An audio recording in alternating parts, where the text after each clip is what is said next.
All right, so here we are at Playbook to Prosperity. We have Ben Utecht. Ben is going to be a great guest because he has so much that I really want to cover with him. He's been a leader, a Super Bowl champion, correct, Ben? Yes, sir. Played in the league for 6 years. He's a high in demand speaker, and we'll talk a little bit about that. He is a culture guru and works with Fortune 500 companies and works specifically with a couple of companies that we'll talk about. But he's also an author, and we'll talk about this later, but he is a singer as well. So welcome, Ben. Thanks for joining us. Yeah, thanks, man. Thanks for having me on. I'm looking forward to this conversation. Absolutely. So, Ben, let's sort of start back, in the high school days, right? Yeah. What type of sports did you play in high school? That's a great question to start with because that is one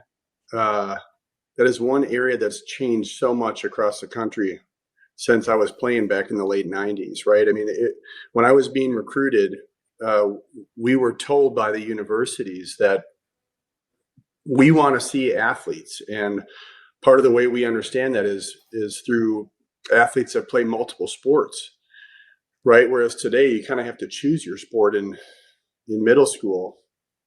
But for me, I was a 3-sport athlete. I was a football player, got recruited as a wide receiver to the University of Minnesota, and then was also a hockey goalie, believe it or not. Growing up in Minnesota, it's the state sport is hockey. We are the state of hockey, and so I was a goaltender, and then also ran track. So I was in 3 sports and 5 choirs. I was in band. I played the tuba. That's awesome. I was all over the place, man. Well, now, how tall were you in high school? Because you're 6'7" now. So how tall were you as a goalie? Yeah, I graduated at about 6'6", and then grew another inch in college. But very tall goaltender. Don't get much taller than that. But you see a lot of it in the NHL today. So that height covers a lot of ground, and can cover the corners really well. So, it was. I probably should have played basketball, but I just was never drawn to it. That's funny. That's interesting. Yeah, they whenever I even played basketball, even just pickup basketball, they always asked me to pass it as soon as I rebounded. They didn't want me to dribble, do anything. So I can relate. That's awesome. So then you went on to college, right? And went to University of Minnesota, correct? Yeah. That's outstanding. So talk about your experience in college. Well, college was, it was really an answer to prayer because I grew up in a small river town in Minnesota, and obviously the recruiting online platform Huddle was not created. That was another 16 years away. But we had to do all of our recruiting on VHS tapes, and we were an option running team. So as a wide receiver, I caught maybe 15 passes a season because we ran the ball so well. Thankfully, those 15 catches were all highlights. That's good. Yeah. So when my dad and uncle and I, when we made the VHS tapes, we sent them out all across the country, and I started getting invitations to some pretty big schools and their summer camps. And the first summer camp I went to was the University of Minnesota. Okay. And I ended up just having the camp of my life. I mean, I was very fast for a tall receiver. I ran a 4.40 at the camp. Out jumped everybody. And at the end of the camp, Glenn Mason asked me into his office and offered me a scholarship. I was 16 years old when he offered the scholarship, and so that really set the tone. I went into my senior year already on full scholarship to the University of Minnesota. But I always wanted to play in front of my family in my home state. I believed he was going to turn the program around, which he did, and so there was no question in my mind when he offered the scholarship that that's where I needed to stay. So I didn't end up going to some of the other college camps after that, and the rest is history, really. After that first year, I was in the spring game, and the offensive line coach came over to me and said, "Hey, we want to run a play with you at tight end," which I had never put my hand on the ground ever. I didn't even know where to line up. And they just said, just go line up on the end next to the tackle. And when the ball is snapped, run as fast as you can down the middle of the field. And so I just blew by the linebacker and the safety, and it was a good pass, and scored a touchdown, and that was it. I got moved to tight end the next year. I ended up putting on about 30 pounds.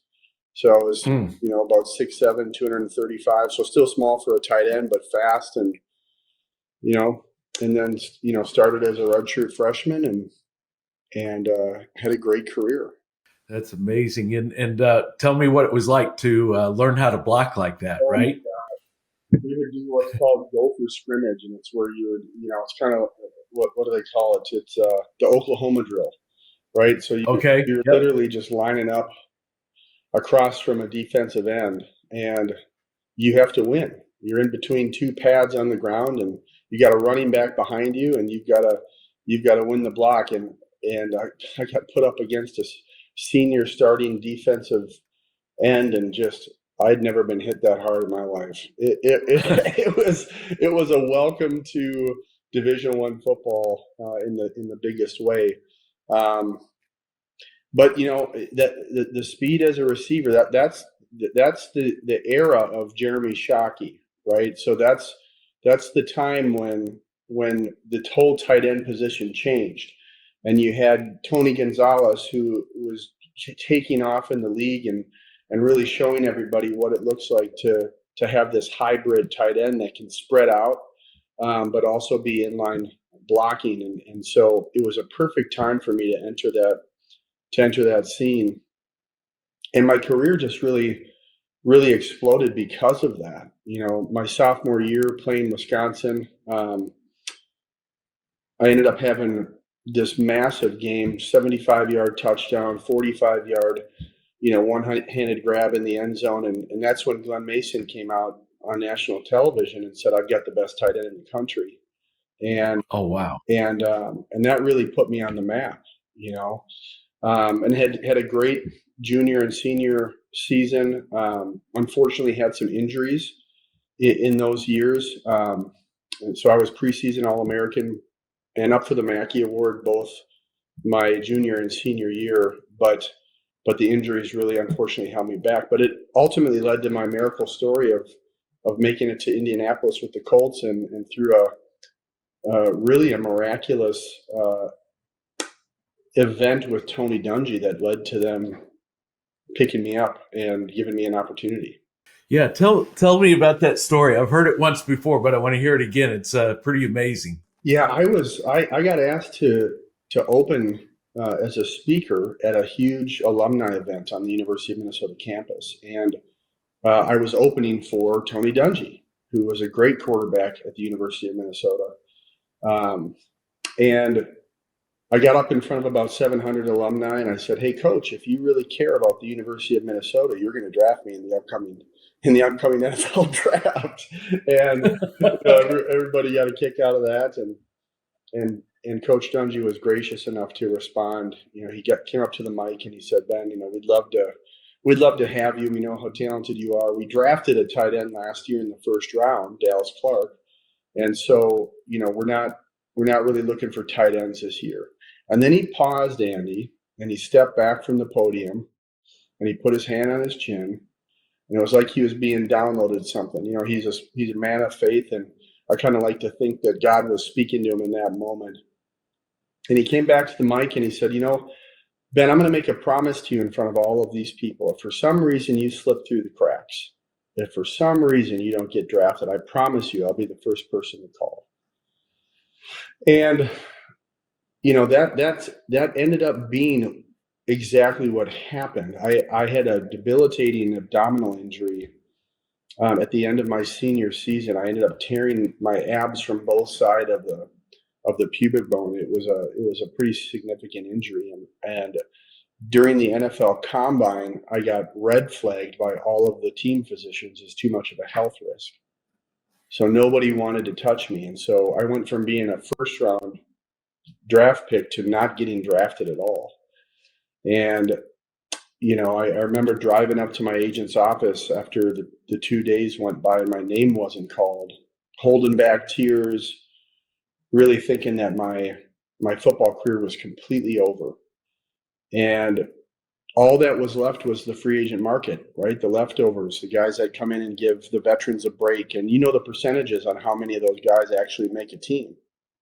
Right. And so the free agent market opens, and 5 seconds later, the phone in the middle of my agent's desk rings, and I pick it up, and it was Tony Dungy. He was the first person to call. And I just instantly remember this profound promise he made to me in front of 700 people. And it wasn't just Tony, it was Hall of Fame general manager Bill Polian. Wow. And they said, Ben, we didn't think this was going to happen. We've had experience with this injury. We know who the top surgeon in the country is. We want you to be a Colt. So we're going to send you to that surgeon so that you can heal. And we don't even want you to think about playing the first year, just get better. And we'll pay you as though you're a playing rookie. And here's a $20,000 signing bonus, just so you know that we care. Wow. And the miracle in that, Andy, is I take that first year, I heal. The next season, Dallas Clark goes down with a concussion in the last preseason game. So I get to start NFL Sunday night kickoff against Ray Lewis and the Baltimore Ravens. So he comes out of the tunnel. I almost, throw up all over myself because I'm so nervous. I mean, when you see Ray Lewis in person, it's a totally different thing. But third quarter rolls around, and I release on a seam. The safety botches the coverage. Peyton sees it, throws back shoulder, make the adjustment, run over the safety, touchdown. First game in the NFL. And as I'm getting off the ground, I realized the safety that I ran over was Deion Sanders. Oh, so, wow. My very first touchdown is catching a pass from a Hall of Fame quarterback and running over arguably the greatest defensive back in the history of football. And I remained a starter on that team for the next 3 years. We started 2 tight ends. It gave defenses a lot of problems because both Dallas and I could get out and run, and we can both block. And so, if I didn't have that injury, I would never would have been on a Super Bowl championship team. And so there's a great life lesson in that about the power of suffering and pain and how when one door closes, another opens. And so it was a huge blessing to be on that team. Yeah, and that's incredible because you talk about that as so matter of fact now. I'm sure that when you were in the middle of the storm of, you were all Big Ten, correct? Yep.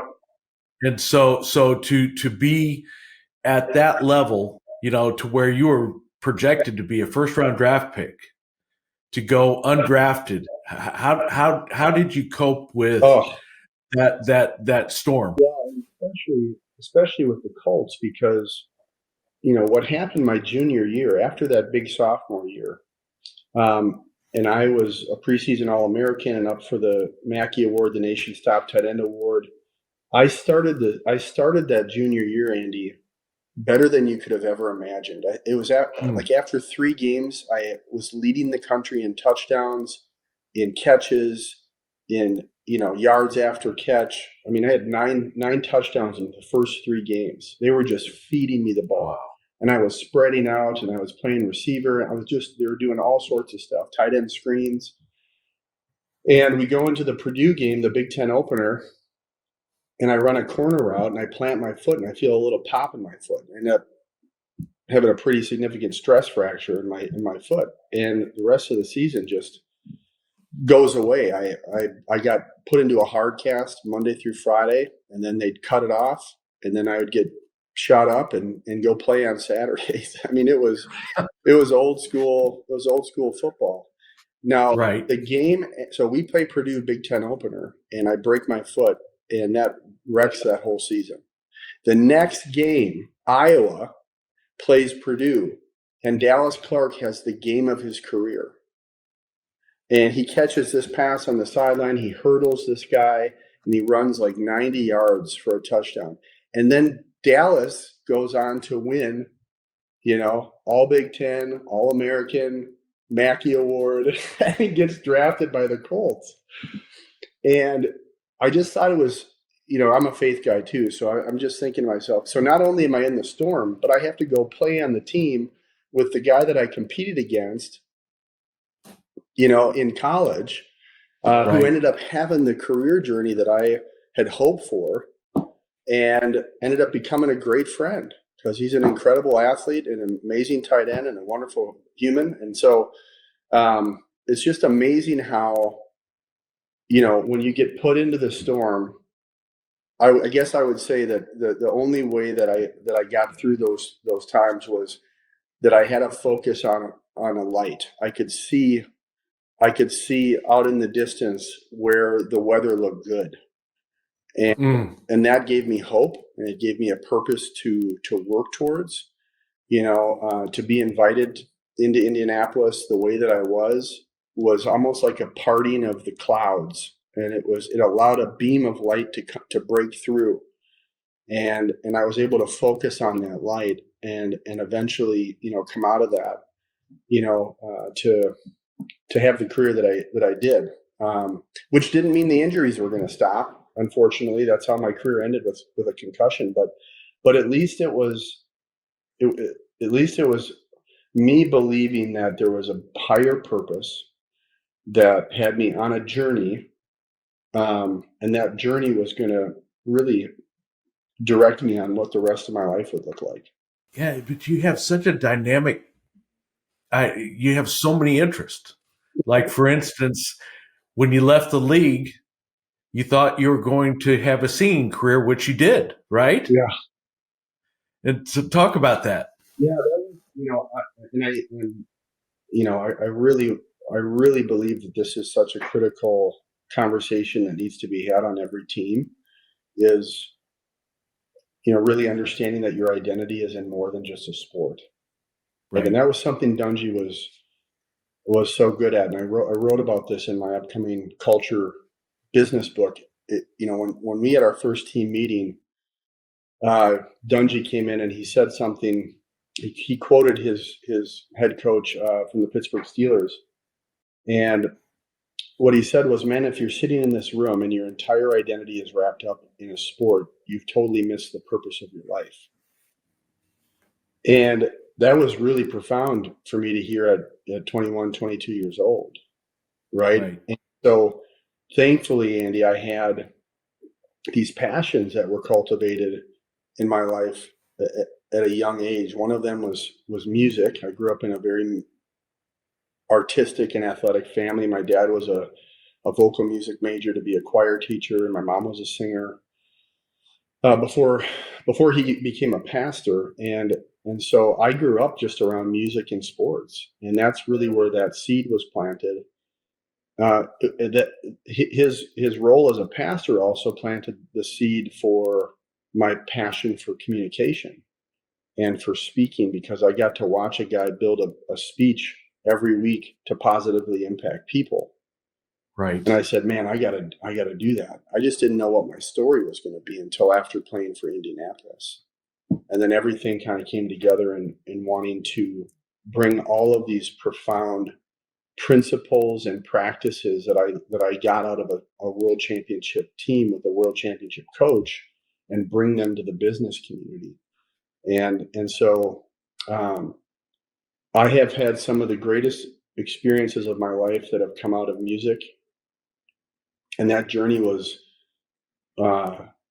really inspirational and also educational, because you learn really quick how hard it is to make a living, in music, unless you're top 10%. Right. And so, the idea of a singing football player, I thought would be something that the world would be like, wow, this is awesome, because he can really sing. but it was much more challenging than that. And so I learned, over the course of 3 to 5 years that music wasn't going to be the foundation. And that's really when speaking began to grow. And then that opened up so many doors into the business community, Yeah, but you had some great experiences singing. You sang for Muhammad Ali for his birthday, right?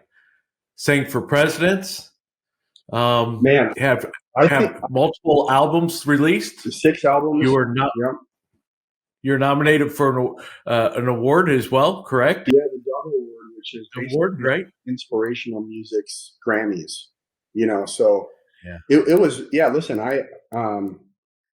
and I think I'm the only NFL player in history that has done this. But when I was healing that first year in Indianapolis, the very first preseason game against the Buffalo Bills, they asked me to sing the national anthem. So my very first play in the NFL was not as a football player; it was as a singer. And so the Indianapolis community in the RCA Dome got to see me first as a singer and not a football player. So that's pretty cool.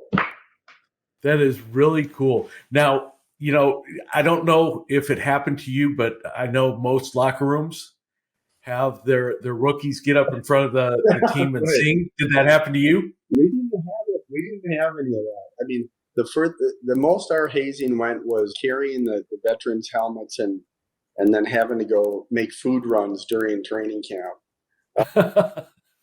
That's more but they were all surprised for sure. I mean, I think that they, I remember the coaches were just like blown away. They didn't know what to expect. So it was really cool. And then 2 years later, I get asked by the Indianapolis Symphony Orchestra to sing in their month-long Christmas production in downtown Indianapolis. So I go to Tony Dungy and Bill Polian and I ask for permission. I'm so nervous because I don't want them to think that I'm not focused but it was a huge opportunity because I get to do a duet with Sandy Patty, who is outside of Celine Dion, one of the most decorated female singers in history. And and they said yes. And so that season I did 16 shows during the NFL season. I literally I remember we were playing Jacksonville in Indianapolis. I had a great game, some big catches. I literally went right into the locker room, showered as fast as I could, ran through the Skyway system all the way over to Orchestra Hall, just in time to put on my tuxedo and enter the stage to sing with Sandy. It's crazy. Incredible. Yeah. You're sweating. Yeah, that's incredible. Yeah, it was amazing. That's awesome. So let's dive into you had a great experience, great coach, great mentor in Tony Dungy. And, he even gave you an award. Let's talk about that first. Then come award. How did that come about? Oh man, what an honor. Honestly, Andy, brought me to tears because, the guy that won it the year before me, I believe, was Peyton Manning.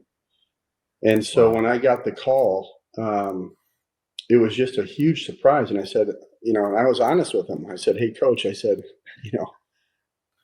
I didn't have the career that I had hoped for. And, I didn't have the stats that some of these other guys had. He said, "Ben, that's not what the award is about. The award is about someone who chose to live an uncommon life, both on the field and off the field. And you embody everything that the award is about, the way you handled yourself in the locker room and on the field with integrity and character, and how you brought that out into the community and to your family." And so, here I am, getting an award that James Brown has gotten and Peyton Manning and, Coach Sweeney. Ben Roethlisberger. There's just big names on there, so it's this big trophy that you can see right here behind me. Okay. It weighs 90 pounds and It's made of iron, and it's a statue of the 3 most important men in Tony Dungy's life. And that's Cal Stoll, which is was his coach at University of Minnesota, Martin Luther King Jr. and his father. Wow. And so, yeah, huge honor, Andy. It's hard to really kind of put that into words, but a huge honor. Yeah, well, Coach Dungy is an amazing man, and you are as well. And one of the things that you sort of brought from your NFL experience and being with Coach Dungy is building a winning culture. Yeah, and you spend a lot of time with major corporations, sharing that wisdom and teaching and leading in the way of culture. So, talk a little bit about that. Yeah, I built a presentation in a program called the Champions Creed. I also became an owner in a profound behavioral assessment company called Behavioral Essentials, and I use that assessment, to help companies hire better and develop their leaders better. And then I became a chief culture officer in a large private equity company here in Minnesota that has 28 companies across 6 different industries. So I was able to go from being just an inspirationalist or a motivationalist into an operationalist, somebody that understands how to bring practices and systems into a company that drive people towards reflecting their core beliefs and values. And that's where the Champions Creed really thrives. Is a creed is defined as a set of beliefs that guide the behaviors and actions of people. And so, what I really talk about is helping companies understand that mission, vision, values is not enough. You can't just choose aspirational principles and include an inspirational statement, put it on a website, and just hope that everybody decides to behave in a manner reflective of that. You have to turn that into a practicable game plan. And you have to take those values and understand deeply what you believe about them, why you believe they matter in the workplace, and how you believe they should be behaved, and how you can practice those and develop those in your people. And that really, gave me an opportunity to help companies really develop their values into a culture, onboarding, and educational platform and system. And so the Champions Creed is really it's an awesome presentation because it's inspirational and there's some profound stories that pull everything together, but it's also educational. And I show people how we actually created specific objective cultures for the huddle, for the Peyton Manning audible system, which, as you know, is probably the most intricate audible system in history. Right.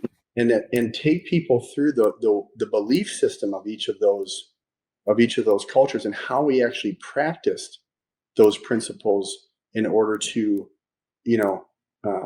develop ourselves towards the culture that Dungy created.